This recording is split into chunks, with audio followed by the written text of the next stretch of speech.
Poštovani gledalci, dobroveče i dobrodošli u još jednu emisiju Informativni razgovor. Ovde na stolu ispred mene je hrpa knjiga.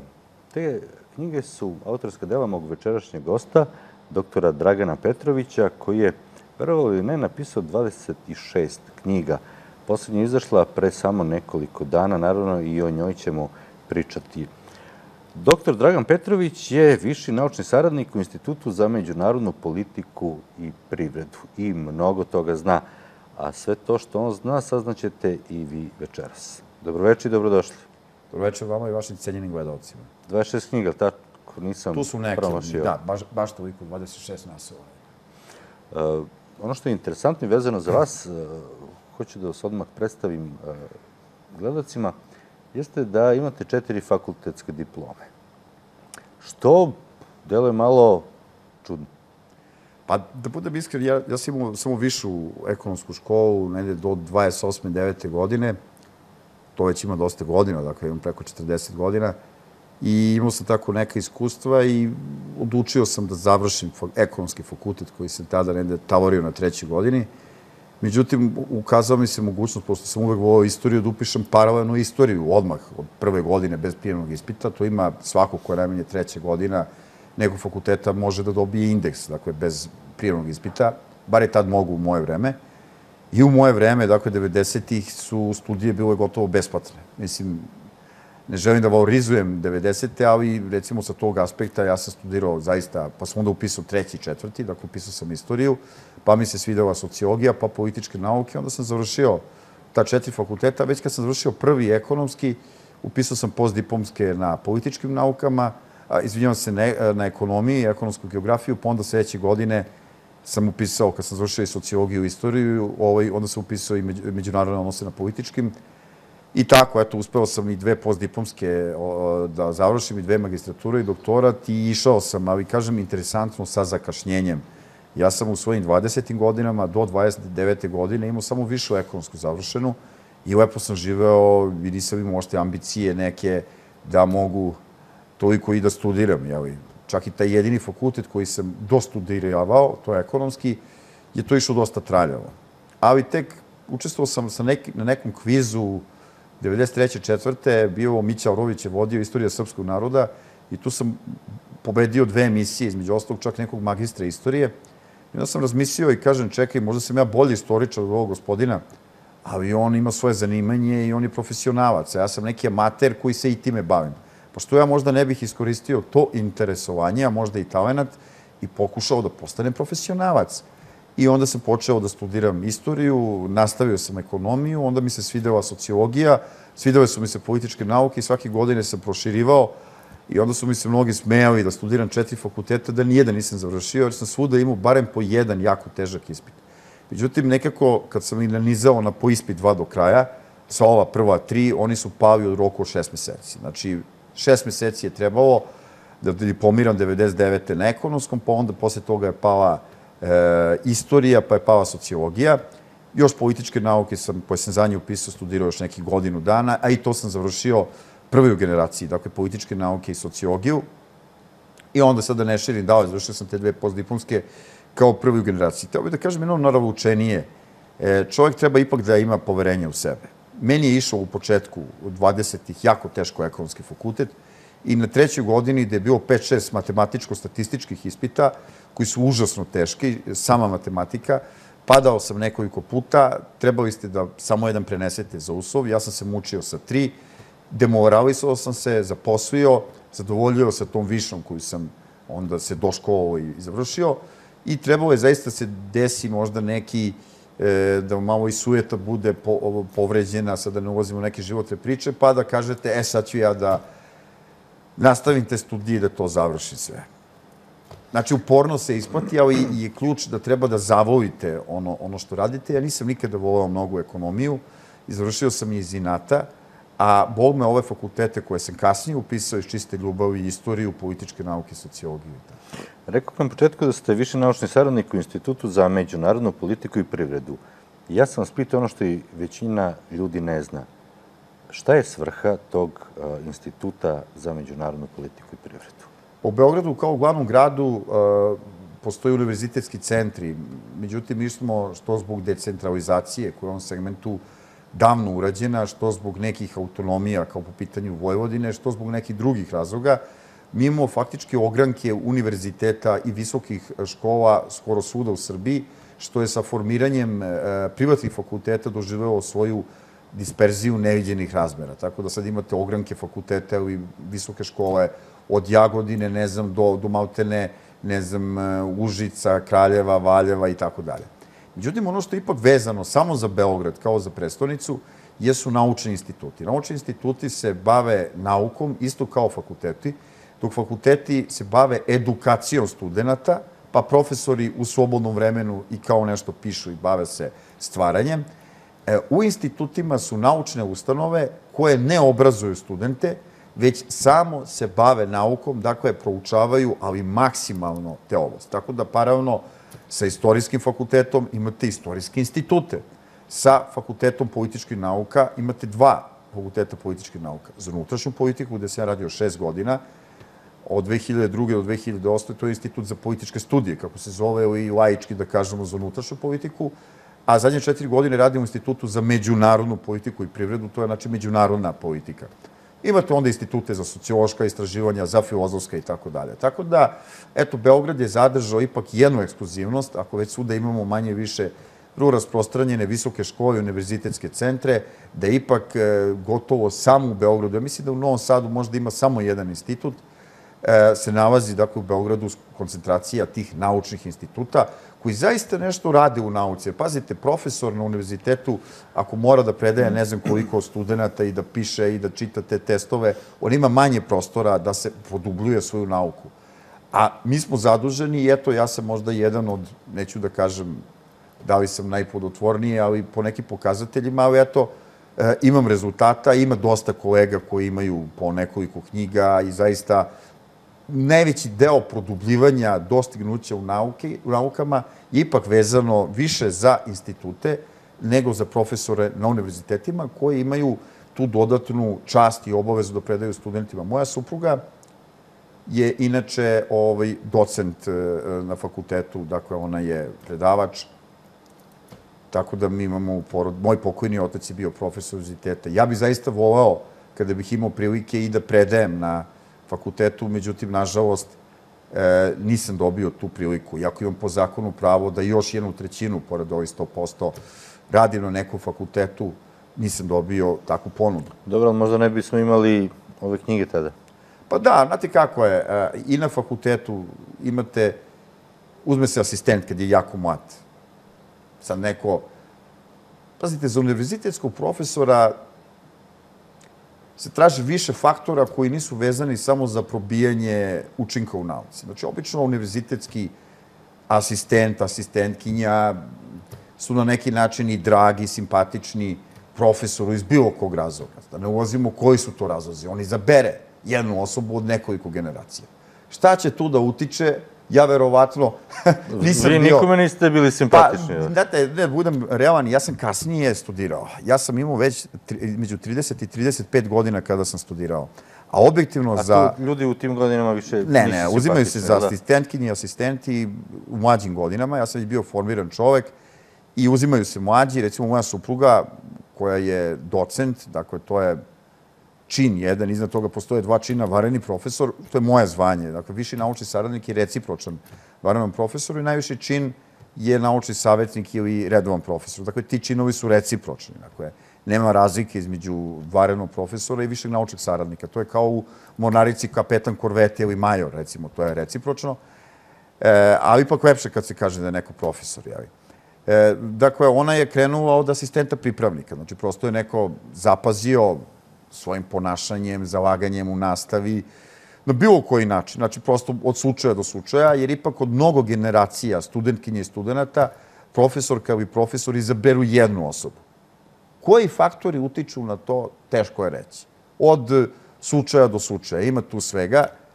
I oni već kada se nađu u toj situaciji, recimo, kao moja supruga gde je krenula od nule, od pripravnika, onda kad magistrira postaje asistent sa ugovorom, pa kad doktorira, posle izvesnog vremena, kad objavi neki radove, dobije zvanje docenta, pa onda ide na i tako dalje. Tako da, Kažem, ali obično u ovakvim slučajevima se da šansa kolegi kada već dođe do tih najviših zvanja, tako da nije isključeno, ali u mojim oblastima je to vezano i za političku podobnost. Ajde da budem iskren. To je vezano i za političku podobnost. Dakle, da sad ne širim priču, ako neki profesori, ne znam, na političkim naukama sa manje ili više utemeljenja tvrde da je, recimo, Amerika najveći saveznik srpskog naroda, što je jako teško dokazati u praksi, a recimo čitav jedan sprat tog fakulteta su oni poklonili Sjedinjenim Državama. Dakle, vi kad dođete na političke nauke, to je jedini fakultet političkih nauka u Srbiji. To je u Stepe Stepanović, ili tako? Jeste. To je jedini, znači imate ekonomski fakultet u Beogradu, u Subotici, u Nišu i tako dalje, filozofski u Nišu, Beogradu, Novom Sadu, ali političkih nauka imate samo u Beogradu. I ceo jedan sprat je poklonjen vladi SAD-a i tu je američki centar, dakle, to su postdiplomske studije. Postavlja se pitanje, recimo, neko može da postavi pitanje, a zašto ne postoji francuske postdiplomske studije i francuski centar? Zašto ne postoje ruske? Zašto ne postoje kineske ili nemačke? Dakle, hoću da kažem da politika upetljava svoje prste i verovatno to što sam ja zaista volim istinu i volim svoj narod i te dve ljubavi me zaista ne mogu dovesti do takvog zaključka da su Sjedinjene Države i Velika Britanija najveći saveznici i prijatelji srpskog naroda sada i da će biti, to prosto nije tačno. Ali, znate, kada visoka politika se poveže sa naukom, to je onda jedna interakcija koja struji i tu onda ne znam koliko ima mesta i za nauku, ali, nažalost, će se pokazati vremenom i za običan narod, koji nekad može biti odeljen od stvarnih tokova, bilo zbog medija, koji su takođe sledeći važan faktor. Jer strani faktor, nauka, ako je pod većom i manjom pritiskom ili kontrolom jednog ili drugog faktora, plus mediji, čine jednu jedinstvenu celinu gde se zaista može manipulisati sa javnim mnjenjem. Šta se trenutno manipuliše? Mnogo toga. Dovoljno je da pogledamo rezultate. Znate, spomenuo sam slučajno, moj otac je bio profesor univerziteta i rano je umro sa relativno malo godina sticam okolnosti. I onda ja rado pamtim te svoje kontakte sa njim. Ja sam tek počeo da studiram kada je on još bio živ. I onda, za razliku od moje majke, koja je prosvetni radnik, ona predavaju u osnovnoj školi. Ona je mene stalno nešto kontrolisala i sestru. A otac, kao veći igrač, da se tako izrazim, kaže, neka pusti ga, na kraju semestra ili godine će mi položiti račune. Znači, prosto glupo je da nekoga nadzirete 5 puta dnevno šta radi, ali nekad mora da položi račune. Ako imate poverenje, to je što duži period, međusobno poverenje. Sad, recimo da naš narod koji je zaokupljen svakodnevnicom, egzistencije, ličnim životom, preživljavanja, nema ni potrebe ni vremena da stalno proverava političare, nego, recimo, posle 5 ili 10 godina podvuče crtu. Neka sami građani podvuku crtu i neka vide, ne znam, posle 13 godina ili 12 godina od 2000. godine, koliko su nas i gde su nas te reforme odvele u svim oblastima života. Mogu da uzmu hiljade načina komparacije. Znači, obično roditelji vole da kompariraju svoju decu, kako rastu, kako se razvijaju, njihovo zdravlje, inteligenciju, sa vršnjacima. Pa pogledajmo gde su bili 99. 2000. Ne znam gde je bila Makedonija, Crna Gora, Hrvatska, gde su danas. Da ne idemo dalje. Da pogledamo gde smo mi bili, recimo, po snazi i statusu naše vojske te 2000. godine. Gde smo danas? Posle toliko reformi koje su vršili ključni ljudi simbola režima, to su Tadić i Šutanovac. To su dva čelna političara takozvanog reformskog bloka kojima možemo još dodati ovoga Dinkića, koji su imali zaista maksimalne mogućnosti da reformišu vojsku. Gde je naša vojska? Da pogledamo reformu i demokratizaciju medija. Da li danas u medijima mi imamo reprezentativne sve slojeve stanovništva i sve političke opcije? Koliko, recimo, uzmemo primer, Srpska radikalna stranka do 2008. kao jedinstvena stranka koja imala trećinu biračkog tela, imala uticaja u medijima, a koliko ima, recimo, Srpska napredna stranka koja je nasledila Srpsku radikalnu stranku opet sa nekim velikim procentom. Vrlo mali uticaj u medijima. A neke minorne strančice imaju ogroman uticaj u medijima. Ali to je nedemokratski sistem, to je oligarhija, to je i tako dalje. Onda da gledamo kakav je odnos prema velikim silama. Da one velike sile koje su nam više naklonjene, kao što su Rusija, Kina, Francuska, su marginalizovane i kulturno, i politički, i ekonomski, a one koje su nam najmanje naklonjene i koje stoje na našem destrukciji po svim vitalnim državnim pitanjima, od federalizacije Vojvodine do odvajanja Crne Gore i stvaranja zasebnog crnogorskog identiteta iz epruvete, preko Kosova i Metohije, odvajanje Kosova i Metohije suprotno Badinterovom sporazumu, po kojem smo mi upravo trebali teška srca da priznamo kakvu takvu granice jedinstvene Bosne i Hercegovine, istina sa Republikom Srpskom ili Hrvatske i tako dalje. Dakle, kada se sve to sagleda, mi ćemo videti, evo vam ne znam primer, kao sociolog, imate 4 elementa društvene patologije. To je alkoholizam, prostitucija, narkomanija, kocka. I pogledajte u našim medijima, koji su naši, ne svi, ali dobar deo medija koji su dobili nacionalnu frekvenciju. Šta se reklamira? Potrošnja, zabava, ajde, to nije problem. Ali, morate i da radite nešto. Ali, pivo, što znači predvorje alkohola. Cigarete, predvorje droge. U svakom selu u Srbiji imate nešto što nije bilo pre 5 ili 6 godina, da ne govorimo dalje. Imate kockarnicu. Da li je to sportska prognoza, da li je to slot, da li su to igre na sreću, da li je to pravi pravcati kazino. Pa to se sistematski otvara kao što su se u 19. i 18. veku otvarale sistematski škole po Srbiji. Dakle, to neko radi, neko truje ovaj narod. Vi nemate šta da gledate na televiziji nego neki sport, vrhunski, znači čak ni rekreativni sport. Ja živim na Banovom brdu, odnosno majka ima kuću u sportskom centru, da je centar sporta u Beogradu. Ja mogu da vam kažem da nikada nije bilo manje rekreativaca u sportski centar, ponekad zavuta neki pojedinac. Iako imamo vrhunske uslove, trim staze, dif i ostalo. Znači, nama se omladina manje bavi sportom nego što smo se mi bavili. A zato više pije, uključujući žensku čeljad, da se tako izrazim malo metaforički, i devojke se opijaju, što nikada nije bio slučaj, a to je neka poruka. Biblioteke su nam pola zatvorene, nemaju para da kupuju ove knjige. Ja mogu da navedem neverovatan primer. Za ovu knjigu sam dobio izveštaj iz Univerzitetske biblioteke za međunarodnu razmenu da je stiglo zahteva iz 9 nacionalnih biblioteka. To je francusko-srpski odnosi 1800-2010. Ajmo da kažem, ona ima i glamurozan naziv. I ona je rezultat 5-6 knjiga koje se napisalo u Francuskoj, koje nisam poneo ovde.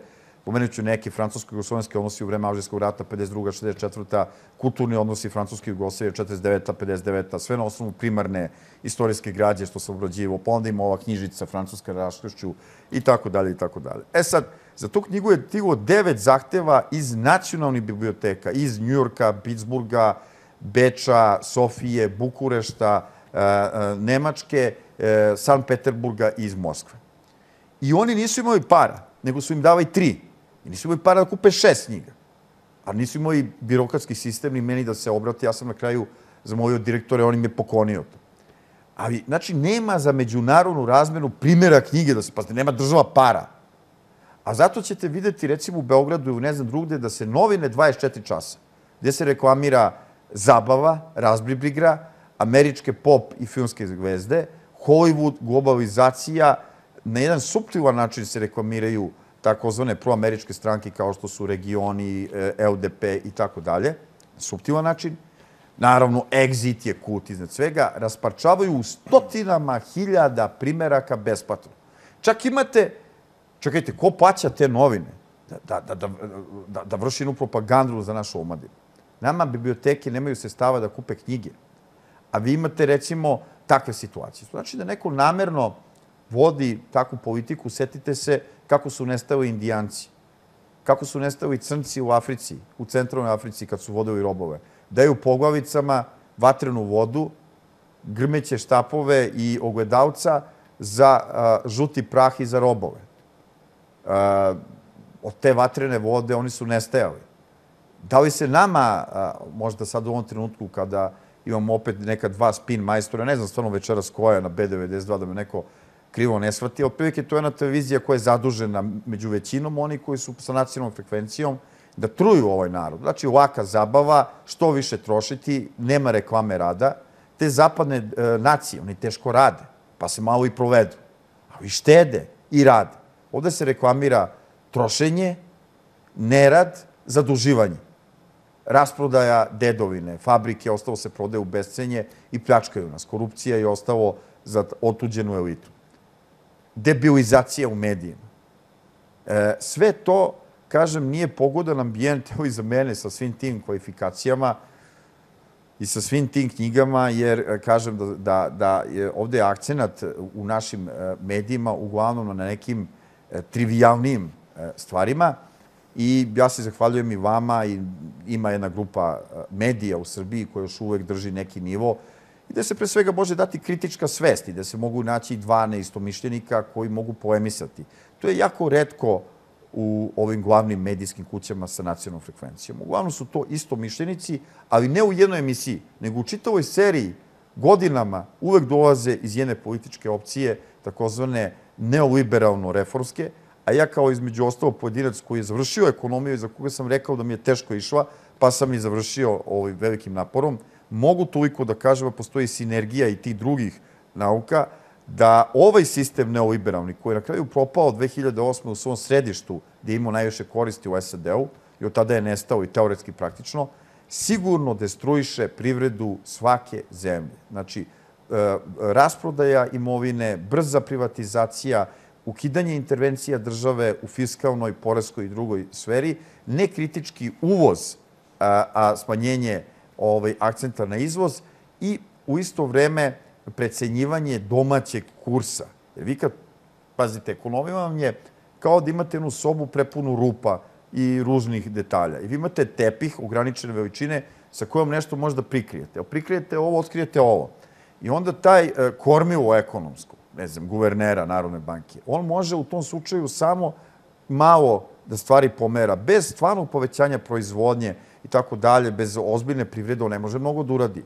Ali čak i sa tim mogućnostima jako loše je rađeno, to ste mogli da čujete od većine ozbiljnih ekonomista, ja pre svega nisam ekonomista, ali sam i ekonomista, u lepezi stvari kojima se bavim, edukacije, da je favorizovanje jakog kursa dinara donosi nešto. Donosi psihičku stabilnost ljudima, jer ako vi uradite ovu knjigu za 3 eura po komadu, vi onda sa velikom sigurnošću možete da je prodajete i da od te marže nešto trgujete. Jer ako bi bila inflacija, ona bi vas makazama pojela.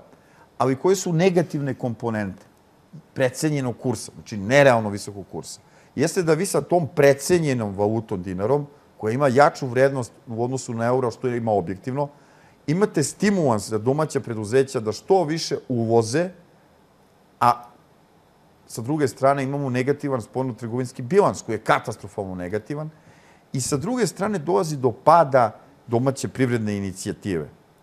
Jer upravo je ta negativna komponenta te monetarističke teorije koja se prihvata. To je jedan pravac, recimo, kao što imate pravac kad igrate fudbal, da igrate 4-4-2. Na taj način pokrijete svoj gol, ali će ga teško dati, razumete? Znači, to su sve neke strategije. Međutim, ova strategija nije se pokazala dobra u praksi. Ona u stvari je jedan od instanata takozvane neoliberalne ekonomije koja je potpuno teoretski i praktično propala 2008. godine.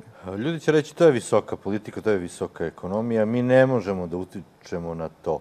Postoji li uopšte segment u današnjem društvu srpskom gde običan čovek može i na šta može da utiče? Jer očigledno je da on ne može da utiče ni na pobede političkih stranaka.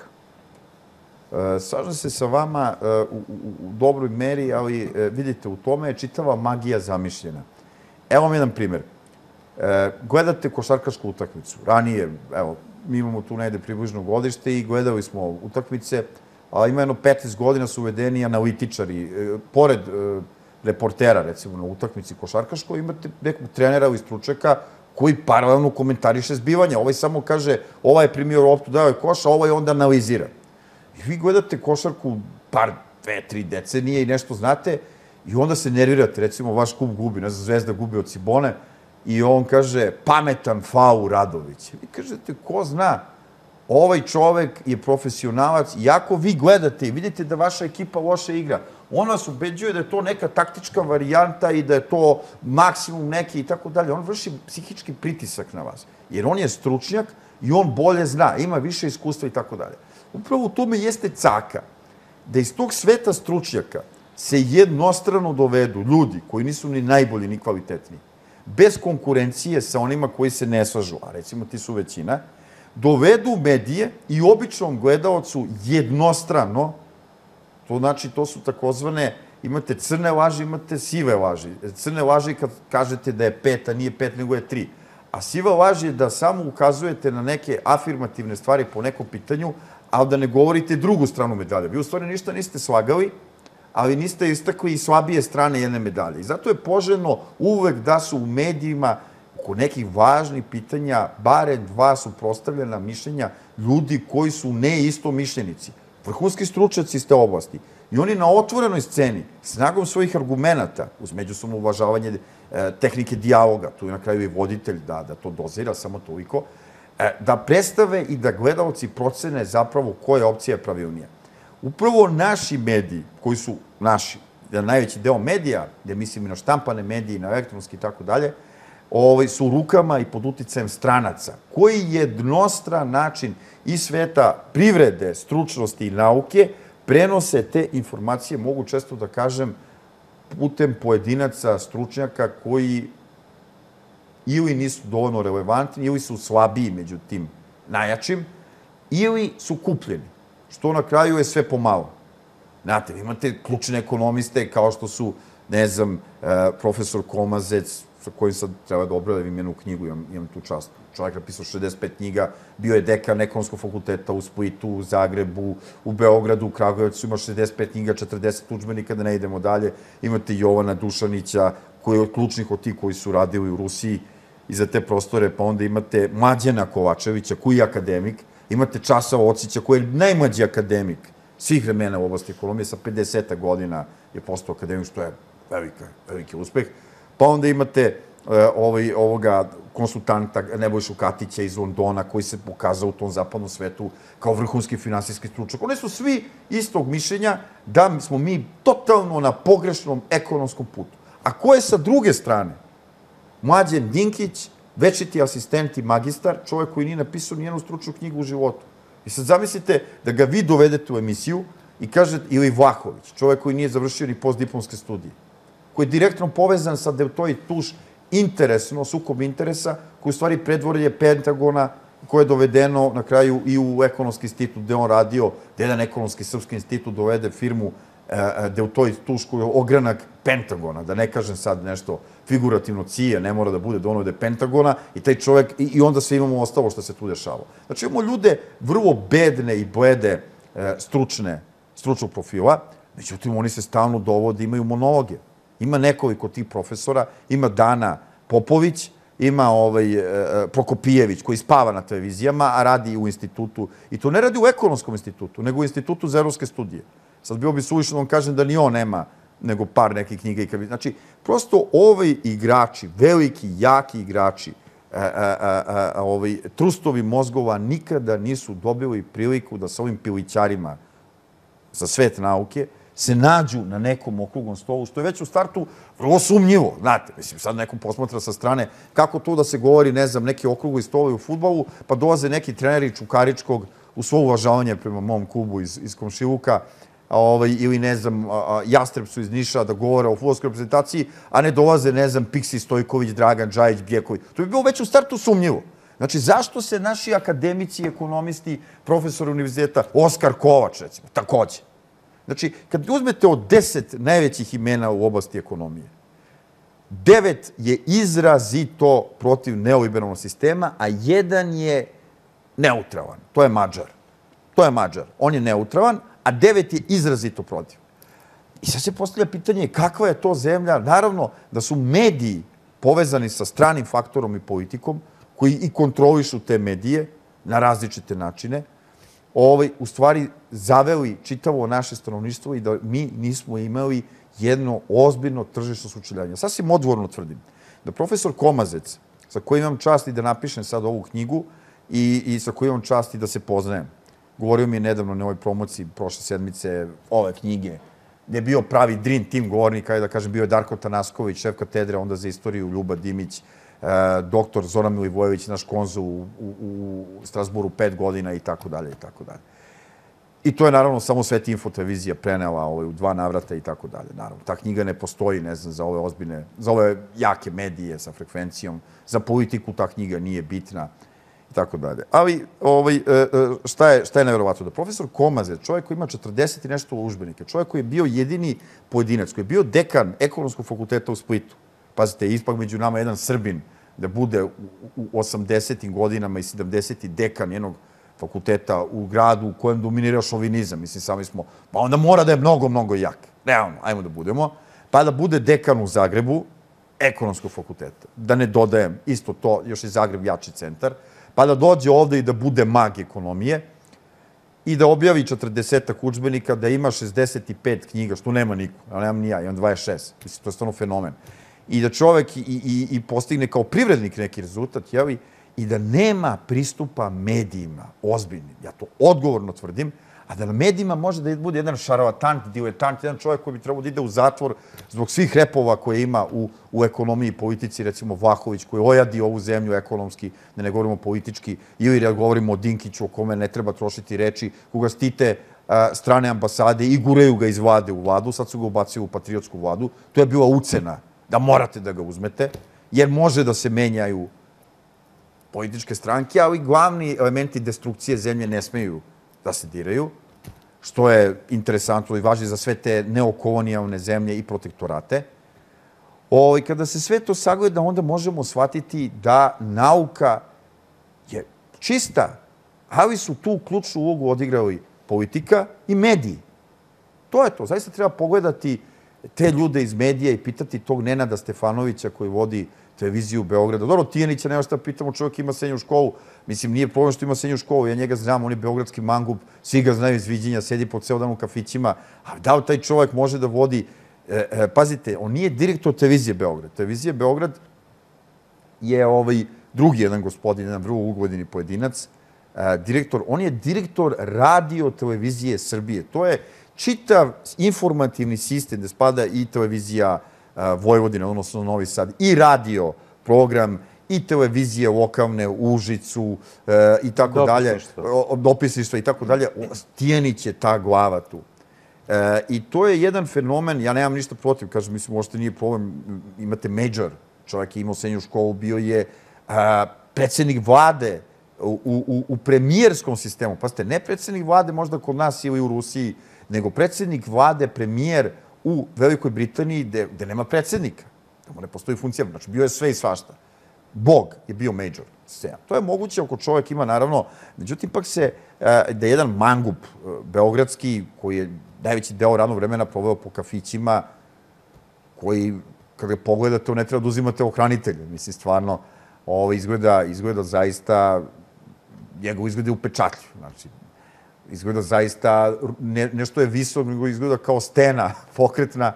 Ovaj čovjek je nevjerovatno korpulentan i očigledno jak, ali mislim da takav čovjek ipak sa tako neobičnim kvalitetima, ima tu kvaliteta, ima i nedostataka, ipak vodi televiziju i kako su njegova interesovanja za naučni program, za stručnjake i kako on razmišlja i tako dalje, to prosto nije taj svet.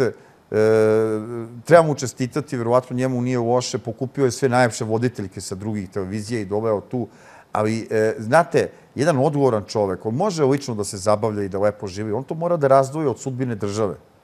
Jednim segmentom participiram u nauci, a jednim segmentom malim, zbog takve medijske situacije, ali ipak na neki način participiram i u kreiranju ovog društva i njegove politike, makar na indirektan način. I bilo bi normalno da ljudi koji učestvuju, pogotovo ovi pojedinci sa mnogo većim mogućnostima, imaju određenu odgovornost. Jer se radi o našim sugrađanima koji žive, ne znam, u Kosovskoj Mitrovici, o ljudima koji sada sklapaju kraj sa krajem u nekom delu naše zemlje, a to možemo vidjeti u svakoj ulici. Meni je bilo dovoljno da prošetam kroz Niš danas, na stranu ove gužve po 15 km na rampama koje ne bih komentarisao, to je druga priča, ali jednostavno vidi se siromaštvo.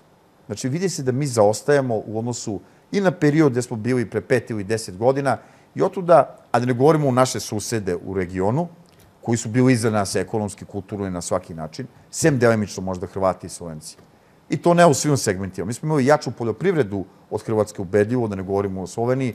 Imali smo neke druge grane privrede, energetiku ubedljivo razvijenu, da ne govorimo o autoputovima, infrastrukturu i tako. Mi svuda sad zaostajemo. Da ne govorimo o platama. Tu ubedljivo zaostajemo za Hrvatskom i Slovenijom i zaostajemo za jednom Albanijom, Crnom Gorom, za našim sunarodnicima iz Crne Gore, kojima je nametnuta jedna ideologija, sve u pravcu slabljenja srpskog faktora. Ali paradoks je da su se mnogi ljudi koji su činili režim ovde prihvatili tih nečasnih radnji da bi nešto sitno sebi dobili. Pazite, čovjek može da živi 60-70 godina prosečno. I kad bi čovjek živeo 1000 godina, znači može da živi 1000 godina, da možda pogine, ali da živi prirodno 1000 godina, onda razmišljate, daj da učinite neku izdaju, neku prevaru, neki kriminal, pa da vama bude dobro da živite 1000 godina, kaže, možda bi neko razmišljao na taj način, a da drugi budu ojađeni, da narod ceo bude ojađen, da vi budete izdajnik u jednom metaforičkom smislu kao onaj koji je primio kesu sa srebrenjacima, što je prodao Matiju Gupca kod Augusta Šenova i onaj lik iz Daleko je sunce Dobrice Ćosića koji je predstavljao izdajnika ovde, koji je vodio ove ljude na streljanje, baš u Nišu, setimo se one jedinice, davno sam to čitao, ali kad je stavljao naočare za sunce da bi izazivo pažnju svojih sugrađana, pa ga niko nije ozbiljno shvatao i čim je došla okupacija, javio se tamo da bi mogao da pokaže ko je. Takvih izdajnika, psihopata, marginalaca imate. I mi zato imamo danas ovakvu ekonomiju, zato što neko treba da sedi koji je došao, ne znam, iz nekog sela, a ima ogromne ambicije, a majka mu je bila čistačica, a on je studirao 15 godina. Mislim da gledalci razumeju o kome se radi i sad želi da sedi u nekoj jet set, modnoj reviji i da drži naočare za sunce. Ali, ne znam, u 23 časa uveče. Mislim, takve sirovine i takvi neiživljeni tipovi, ali cena je uništenje naše vojske. Uništenje naše vojske i obećanje negde tamo uz viski gde vas neko tapše po ramenima i tvrdi vam da ste vi najidealniji čovek na svetu, daje vam ne znam kakva je privilegija i novac i vi mu obećavate da nikada neće ta vojska koju vi kontrolišete reagovati za naše sunarodnike na Kosovu koji su izloženi neviđenim priticima, pucanjem, bojevom municijom i maltretiranjima trgovaca organa i tako dalje. To zaista treba imati ne stomak, treba biti takav bednik. Znate, ja moram samo da kažem ovde, ipak ljudi su slični. Znate, ja kad sam bio u Kosovskoj Mitrovici, gledam onog, tamo ima čitava četvrt grada, to je univerzitetski centar. To je odlično urađena ova vlada Koštunicine, posle, kada je on bio predsednik država, jer su formirali univerzitetski centar koji je pre toga bio u Prištini. I čitava jedna četvrt grada, tu ima 7-8 hiljada ljudi. Danas ima Severna Kosovska Mitrovica možda do 22.000 ljudi, možda sa Zvečanom do 25.000. 7-8 hiljada, što profesora, što studenta stalno ili povremeno živi u univerzitetskoj četvrti grada. I to je napravljeno. I vi imate sve te ljude različite, čistače cipela, univerzitetske profesore, biznismene, šta god hoćete. A oni su okupljeni oko toga da su spremni da idu na barikade, da daju sve što treba da zaštite svoju egzistenciju. Ovi kad bi prodrli preko mosta, njih više ne bi bilo. Morali bi da odu odato. U najboljem slučaju, ako ne bi izgubili život i ne znam šta im se sve desilo. Kao što su mnogi, nažalost, završili. I sad možete mislite da se može naći neki psihopata koji bi bio spreman da te ljude jednim potpisom, izdajom, izloži takvom maltretiranju. Ja sam kad sam došao sad u Niš i gledam, imam sutra povratnu kartu i vidim, piše Kosovska Mitrovica, u 6:15 ujutru se ide iz Niša, a vraća se, čini mi se, u 15 sati. Ali precrtano. Od svih tih za ceo svet, za Beograd, ne znam, samo je precrtana Kosovska Mitrovica. Mi svi znamo da je to iz političkih razloga. Ja lično, da imam nekog uticaja, bih forsirao tu liniju, bez obzira koliko ona ima problema na terenu, jer ona mora da bude, da smo mi jedan narod, da mi nećemo moći ovde da se provodimo na žurkama nekim, da se zezamo, a da samo ne znam koliko kilometara tamo naši sunarodnici su u getu. Znate, i to na severnom Kosovu... Mi ne shvatamo da taj geto može stići do ovde. Apsolutno. Ajde da pogledamo reklame pa se vraćamo.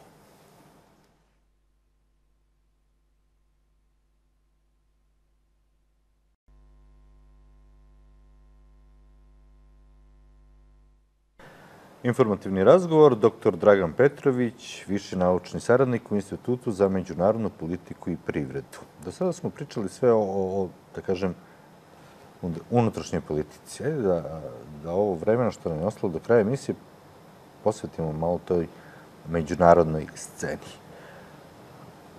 Da li je ponovo međunarodna scena sad dva jaka igrača ili mi Srbi volimo da verujemo da je tako? Pa vidite, do 45. svetski poredak, ako želite počitati jednu odličnu knjigu, a da ne utrošite mnogo vremena, a da saznate mnogo iz nje, preporučujem vam knjigu Paula Kennedy-a, to je jedan američki istračak vrhunski za međunarodne odnose, Uspon i pad velikih sila, gde on istraživao svetski poredak u zadnjih 1000 godina, posebno u zadnjih 500 godina, kako su se velike sile probijale i opstajale neko vreme i šta je to uticalo da oni ostaju na svetskom tronu, a šta ne.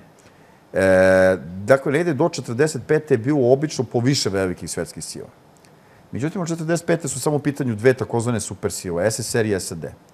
Od 91. samo jedna SAD. I mi smo prešli iz bipolarnog svetskog poretka, bipolaran, jer imate dve svetske sile, monopolaran kad ima više, a monopolaran je kad je jedna, a multipolaran je kad ih ima više. 3, 4, 5 i tako dalje. Mi smo prešli od bipolarnog, jer je SSR izašao iz igre, raspao se, nestao Varšavski ugovor, na monopolarni prvi put u svetskoj istoriji. Prvi put. Ne računamo vreme Rima, jer tada su bile i druge civilizacije. To je bilo jedno, da ne objašnjavamo, malo izolovano parče sveta, koje međusobno nije komuniciralo i tako dalje. U globalizovanom svetu ovo je prvi put.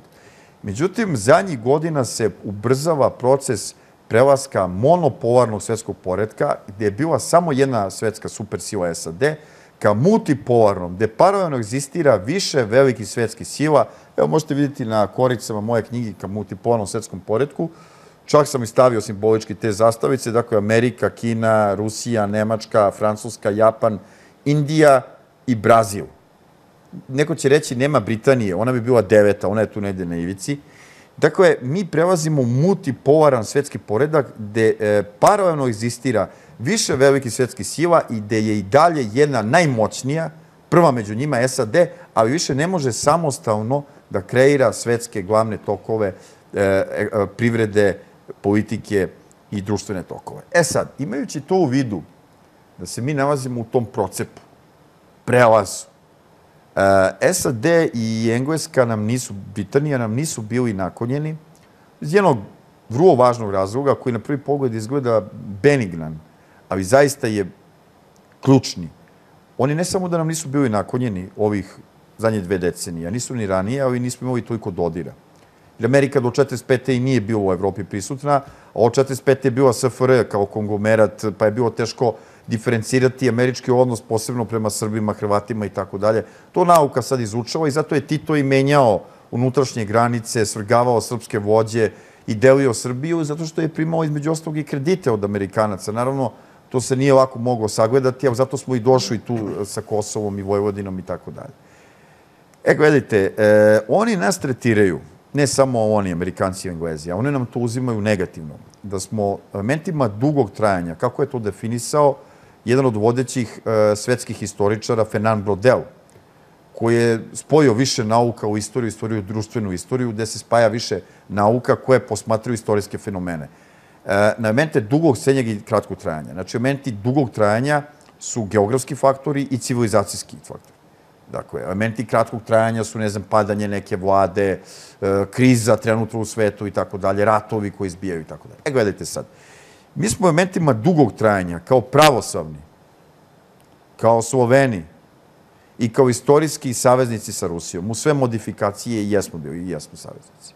Identifikovani od zapadnih centara moći kao narod veoma blizak sa Rusijom ili narod koji će bez obzira na trenutnu vladu i dominaciju ove ili one vrste elite, koja može i da se menja, dugoročno, znači radi se o širokim narodnim masama, što se kaže o duši naroda, uvek najbliže biti vezan ka ruskom faktoru ili najmanje rečeno da će ruski faktor biti veoma blizak u očima širokih srpskih narodnih masa. I sa tog aspekta oni nam nisu naklonjeni, jer se anglosaksonske sile, za razliku od Nemačke i posebno za razliku od Francuske, zalažu i bore za svoju svetsku dominaciju. Za šta ni Nemačka ni Francuska nemaju snage, a Francuska čak ima savezničku liniju sa Rusijom, a stalnu, a Nemačka ima povremenu. Znači, Nemačka ima toplo-hladno sa Rusima istorijske odnose, a imala je velike vekove saradnje, prijateljstva kao što je Prusija, pa je onda imala sticam okolnosti Prvi svetski rat, pa je onda Hitler izazvao kao Austrijanac promenu nemačke geopolitike i odlučio se da napadne SSR kada čak bi imao pakt sa njim i tako dalje, ali to je već pripada istoriji i nekim objašnjenjima gde ovde ne bih imao vremena ni da ulazim. U svakom slučaju, anglosaksonske sile, za razliku od Francuske i Nemačke, gledaju Rusiju kao svog najozbiljnijeg, sada i uz Kinu, planetarnog rivala za svetsku moć. A nas smatraju kao proruski element. Šta se dešava kad neka varvarska sila, kao što je Persija, posle Sparta, napadne Atinu? U antici. Napadne Atinu, iskrca trupe kod Pireja, zatvore se Atinjani u zidine. Moram da vas prekinem, nikako Persijanci u to doba ne mogu smatrati varvari. Pa dobro, zvali su ih Atinjani varvarima u svojoj literaturi koja je to opstala i do danas, pošto mi čitamo grčke autore iz tog vremena kao što su Tukidid, kao što je Ptolomej, kao što je koji su vezani za grčku kulturu i sa tog aspekta posmatramo, a nijedan Persijanac nije bio istoričar klasičan. Ostalo je među nama istoričarima uvreženo da kada govorimo o rimskim neprijateljima, kao što su Gali ili kao što su Briti, da su to varvari, naravno. Uzeo sam jedan termin. Ali da se ne bi raspinjavao, dakle, kada napadnu Atinu, Atinjani se zatvore iza zidina i opsada traje. A šta rade ovi koji napadaju? Poharaju van zidina. Dakle, ovi bi napali Rusiju, ali ne mogu. Rusija ima nuklearno oružje. I oni nekako opkoljavaju, bez jasne strategije kako da je napadnu. Jer ovoj knjizi koja je izašla prošle sedmice, koju smo napisali kolega Stojanović i ja, analizirali smo nuklearno oružje SAD i Rusije od prve nuklearne bombe do danas. I došli smo do zaključka, naravno, na osnovu strane literature i stranih stručnjaka, da bi bilo kakav, čak i manji nuklearni lokalni rad doveo do poremećaja klime na zemlji, a ozbiljnija upotreba nuklearnih bombi bi mogla da ugrozi opstanak života na zemlji. Znači, ne bi bilo pobednika. Prema tome, nemoguće je, ako Rusija može da uništi svet 17 puta, Amerika može da ih uništi 18. Koja je svrha tog rata? Neće biti čovečanstva iza toga. Prema tome, ne postoji mogućnost da Amerika, čak i ako je ekonomski jača i sa konvencionalnim snagama od Rusije, napadne Rusiju. Zato što ne bi bilo pobednika. Prema tome, utopija je da Amerika može da ophrva Rusiju. To nije moguće. Ako ne može Rusiju da ophrva, oni idu sistemom anakonde da je opkoljavaju i kao što su pokušali u Ukrajini da menjaju režime obojnih. A nas, pošto su identifikovali, mi smo kao neka ekspozitura ili ljudi slični van tih zidina ruskih, oni nas satiru. Oni nama kao Indijancima daju vatrenu vodu i zaražena ćebat od velikih boginja i uništavaju nas. Dakle, mi smo za ovih 12 godina, posle reformi kojima smo bili izloženi, destruisani. Pazite, mi nismo destruisani samo ekonomski. Mi smo i po dubini društva. Razvoj patologije, opadanje nataliteta, sve se postiče u tom pravcu, mediji u rukama stranaca. Sad je još preostalo da privatizuju vodene izvore, zemljišta i da nam uzmu ovo malo što neko ima još stanova, ovo, ono i gotovo. Mi ćemo biti stranci na svojoj zemlji.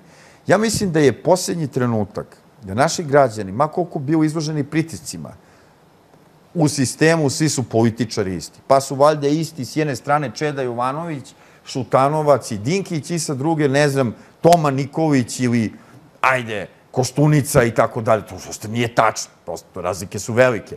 Dovoljno da vidite kome daju podršku, sigurnu podršku.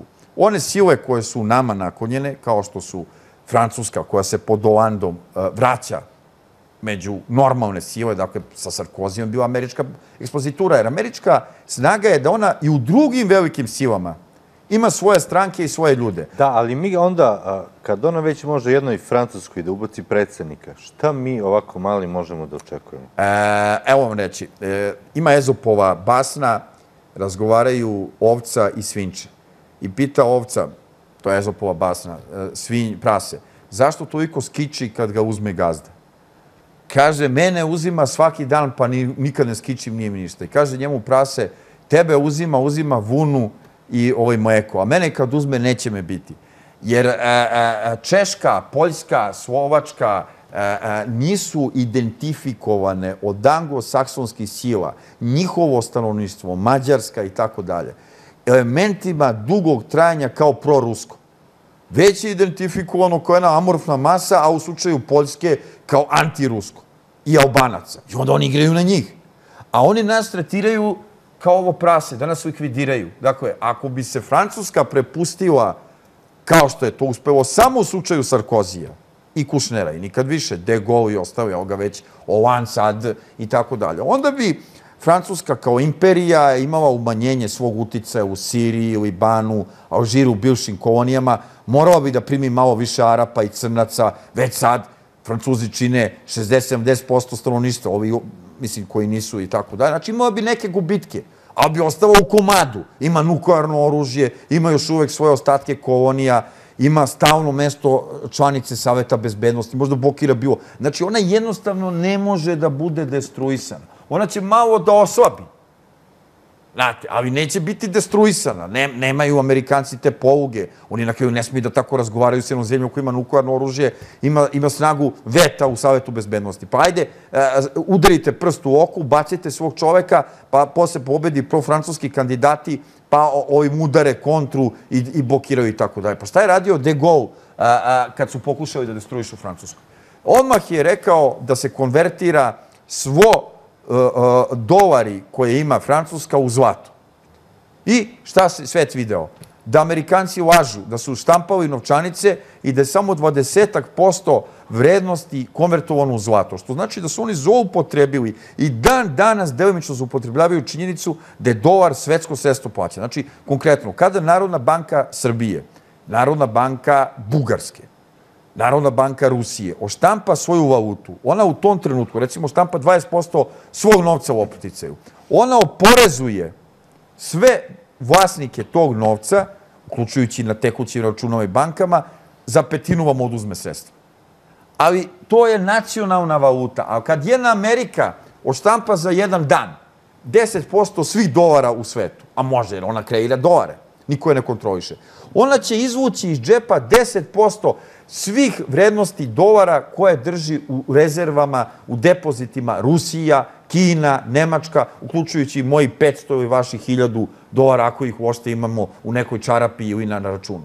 Da li razumete da Amerika zloupotrebljava to i da je onda De Gaulle udario Ameriku vrlo nezgodno, jer je tada svet postavio pitanje, pa vi nemate, i tada je bilo zlatno vlaženje, vi nemate dovoljno zlata, vi štampate više dolara. Hoću da kažem da te velike sile, koje su još uvek zadržale moć, ne sme Amerika, a nema ni nameru tako opasno da ih destruira kao što destruira nas.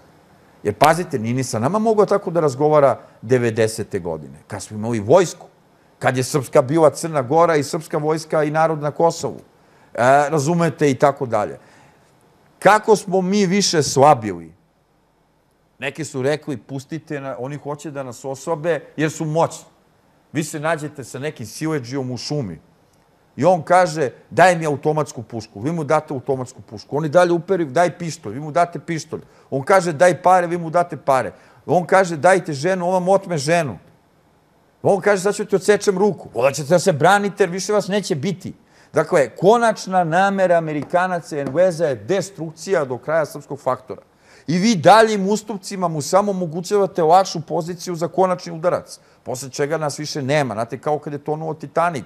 U prvoj fazi oni su organizovano sa potpunom hijerarhijom činova, oficiri, kapetan, komadant posade, podoficiri, organizovali spuštanje čamaca sa spasavanjem, sa ženama i decom, posle sa ljudima, i to je funkcionisalo. Međutim, kad se brod nakrivio, kad je voda počela ozbiljno da ulazi, onda su oni pod palublja pokušali da izađu napolje, izašli su, nasrnuli su na preostale čamce, otimali pojasave za spasavanje, vrednosti zlata, novca i došlo je do bezumlja. Znači, ako bismo mi došli na tu fazu gde bi društvo počelo da se raspada, onda bi bilo kakva mogućnost kolektivne odbrane nestala. Znate, kada je 40. godine u junu mesecu preuzeo komandu nad francuskim frontom, pošto je genijalan i Romeu presekao francusko-britansku, belgijsku odbranu kod Sedana i sada ne pričam, to se uči u istoriji ratovanja, i presekao englesku vojsku, oni su morali da pobegnu kod Denkerka,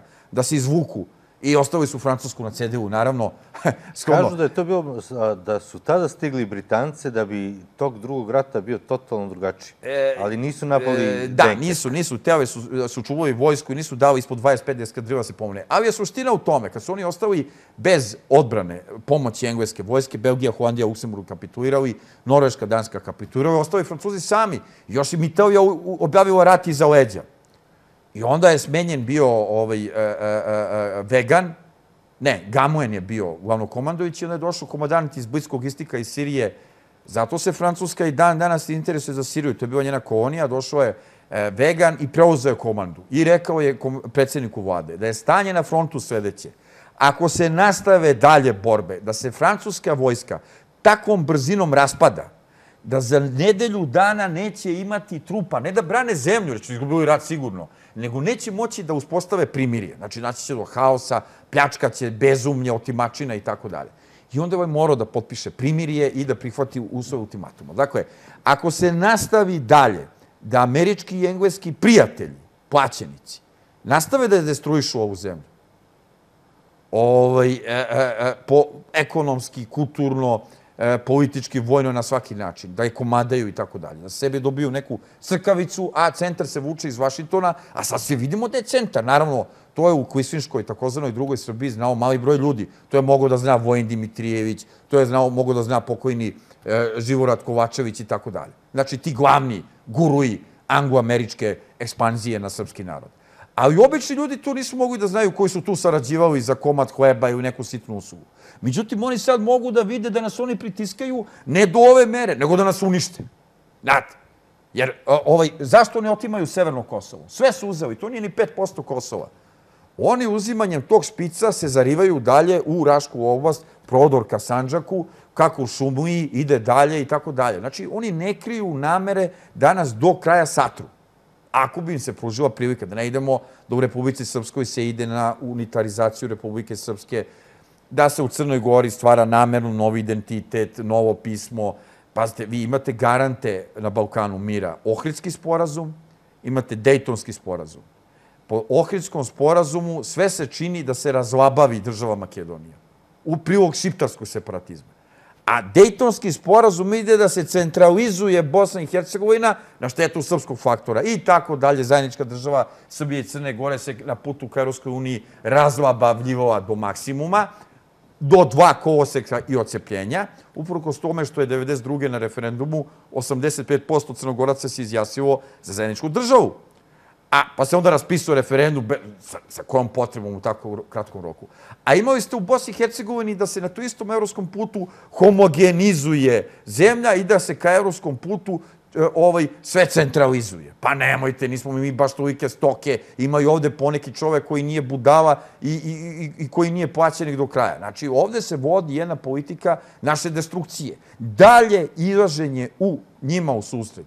A oni drže medije, znači, drže medije, drže nauku, 5-6% petokolonaša drže u medijima, ostale stručnjake koji su jači i kvantitativno i kvalitativno nemaju pristup medijima. Ja sam uzeo ove stravične primere sa našim ključnim akademicima, ekonomistima, kao što su Mlađen Kovačević, kao što je Oskar Kovač, kao što je Jovan Dušanić, kao što je Časa Vocić, kao što je Slobodan Komazec i tako dalje, koji nikakvog pristupu nemaju u medijima, a da nekoliko šarlatana, koji nemaju jednu knjigu napisanu i koji uopšte ne pripadaju nauci kao što su Vlahović, kao što su Dinkić, kao što su Đelić i tako dalje, vise na medijima 12 godina. To znači mi u startu moramo da vidimo da nikakvih poštenih namera taj faktor nema zapadni strani, ne zapadni u celini, mnogo bolje od nas imaju francuska politika, pa čak i Nemačka prema nama, ali to je jedna sad posebna priča, nego što to imaju anglosaksonske sile. Dakle, i krajnje je vreme, znate, da se zaustavimo. Kao neki kockar koji igra uvek na isto i sve je izgubio, ostalo mu još ovoliko. Mi moramo da se zbog naše dece, zbog poroda... Šta to znači moramo da? Pa moramo da skupimo nas malo što je ostalo još u ovoj zemlji, u smislu malo, mislim, čitav naš narod, da sednemo i da kažemo kao naši stari, kao što su bili i Karađorđe i Knez Miloš, i Obrenović i Karađorđevići, i ne znam Stojadinović, i svi oni. Svi oni su imali neke mane, ali su imali jednu sabornost. Kažu, ljudi, imamo ogromne probleme, šta da radimo? I da debatujemo, javno. Da taj Prokopijević i Vlahović, ako misle da su najpametniji, izađu na te televizije, ali ne na B92 sa Oljom Bečković kao isto i mišljenici, nego da izađu sa jednim akademikom Jovanom, Mlađenom Kovačevićem, koga ne treba brkati s onim statističarem iz druge Srbije, Mlađanom Kovačevićem. To je drugo. Ovo je Mlađen Milanom Kovačevićem, izvinite. Ovo je Mlađen Kovačević, akademik, on je radio i kod mene u institutu. jedan od ključnih naših akademika, onda Časa Vocić, Slobodan Komazec i tako ti, Oskar Kovač, i da oni sednu i da imaju jedan okrugli sto. Oni ne žele tržišnu utakmicu. Kako mi da verujemo Amerikancima da oni žele nas da usmere na tržište kao da oni ne dozvoljavaju tržišnu utakmicu u stručnom, naučnom smislu? Znači imaju zadnje namere. Znači nisu iskreni. Akademici i akademici ćute. Pritisnuti su.